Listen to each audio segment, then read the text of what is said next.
اعوذ باللہ من الشیطان اللعین الرجیم بسم اللہ الرحمن الرحیم الحمد للہ رب العالمین اللہم صلی علی محمد وآل محمد وعجل فرجہم۔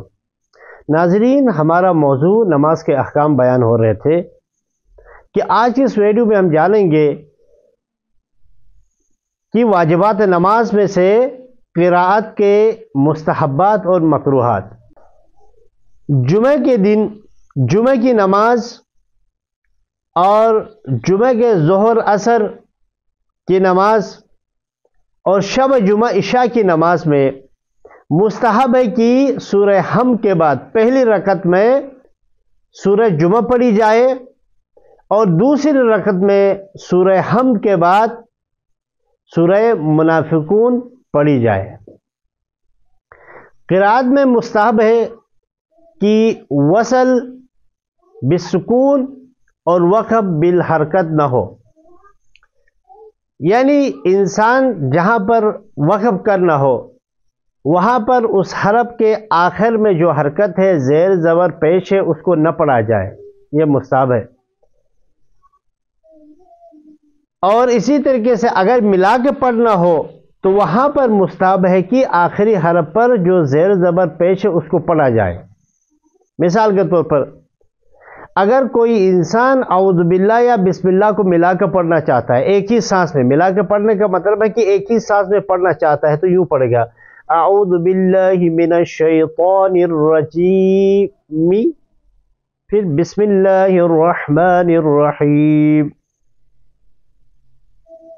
یعنی اعوذ باللہ من الشیطان الرجیم بسم اللہ الرحمن الرحیم، یوں پڑھے گا، یعنی رجیم کے میم پر زیل لگا کے، یہ مستحب ہے۔ اگر الگ الگ پڑھے گا، اعوذ باللہ الگ سانس میں، بسم اللہ الگ سانس میں اگر پڑھے گا تو یوں پڑھے گا اعوذ باللہ من الشیطان الرجیم بسم اللہ الرحمن الرحیم، اس طریقے سے پڑھے گا۔ یہ سورہ قل هو اللہ میں کہ قل هو اللہ احد اللہ الصمد اگر الگ الگ سانس میں پڑھے تو، لیکن اگر ان دونوں آیتوں کو ملا کر پڑھیں گے تو یوں پڑھیں گے قل هو اللہ احد اللہ الصمد، ایک نون ہم اضافہ کریں گے، اس نون کو نون قطنی کہا جاتا ہے۔ تو اصل میں عبارت یوں ہے کہ قل هو اللہ احدن ہے، اب یہ احدن میں تنوین ہے، دو پیش ہے۔ اب جب یہ ملائیں گے اگلی آیت کے ساتھ تو پھر اس صورت میں اس تنوین کی جو آواز نکلتی ہے، نون کی آواز نکلتی ہے تنوین میں، اس آواز کو ہم باہر نکال کر زیل لگا کے ایک چھوٹا سا نون الگ سے لکھ دیتے ہیں، اسے کہا جاتا ہے نون قطنی۔ تو نون قطنی لگا کے پڑھیں گے قل هو اللہ احد اللہ الصمد، یہ مستحب ہے اب ملا کے پڑھنے کی صورت میں۔ اگر الگ الگ پڑھے تو قل هو اللہ احد اللہ الصمد۔ تیسری اور چوتھی رکعت میں، مغرب کی تیسری، عشاء کی تیسری چوتھی اور ظہر عصر کی تیسری چوتھی رکعت میں چاہے تو الحمد پڑھ سکتے ہیں، چاہے تو تسبیحات اربع پڑھ سکتے ہیں، لیکن بہتر یہ ہے کہ تسبیحات اربع پڑھی جائے۔ تسبیحات اربع کا ایک دفعہ پڑھنا واجب ہے لیکن 3 دفعہ پڑھنا مستحب ہے۔ تسبیحات اربع سبحان اللہ والحمد للہ ولا الہ الا اللہ واللہ اکبر، اس کو تسبیحات اربع کہا جاتا ہے۔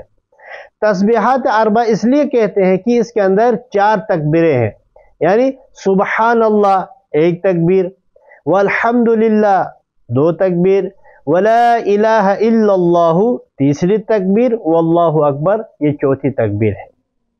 تو یہ مستحب ہے کہ تسبیحات اربع کے بعد استغفر اللہ ربی یا اللہم مغفر لی یہ کہنا مستحب۔ پہلی رکعت میں مستحب ہے کہ سورہ حمد سے پہلے اعوذ باللہ من الشیطان الرجیم پڑھنا۔ لیکن بعض کتابوں میں اعوذ باللہ من الشیطان الرجیم کو آہستہ پڑھنا بہتر قرار دیا ہے، بے زور سے بھی پڑھ سکتے ہیں لیکن آہستہ پڑھنا بہتر۔ سورہ حمد ختم کرنے کے بعد الحمدللہ رب العالمین پڑھنا مستحب ہے، اور سورہ قل هو اللہ پڑھنے کے بعد